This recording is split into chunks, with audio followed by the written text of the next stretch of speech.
Bonjour, je suis Sophie Jugy, je suis directrice du département des sculptures du musée du Louvre et depuis 2014, j'ai le plaisir d'enseigner à l'école du Louvre. J'y enseigne l'histoire de la sculpture des 15e et 16e siècles, sauf en Italie.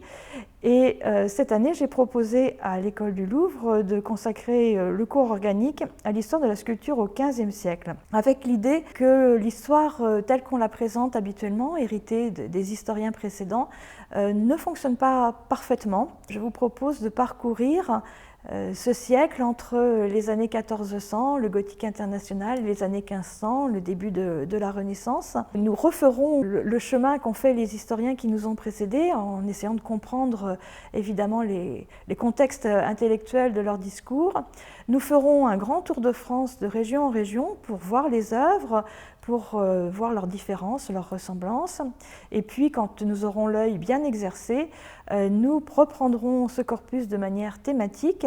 Nous étudierons les artistes, les grands chantiers, les commanditaires, les usages, les formes évidemment, les iconographies, les matériaux et les techniques, c'est très important.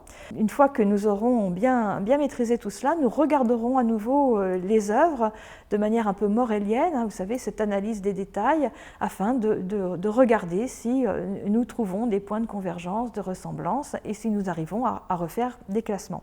Donc si à la fin de l'année, nous comprenons mieux cette sculpture du XVe siècle, si vous avez exercé votre œil, si vous avez compris surtout que l'histoire de l'art est une discipline complexe, qu'il faut absolument croiser les approches, être pluridisciplinaire, partager les réflexions avec les collègues, conservateurs, universitaires, je pense que nous aurons gagné notre année et progressé ensemble. Et donc je vous attends avec grand plaisir dans l'amphithéâtre de l'école du Louvre et je vous dis à la rentrée.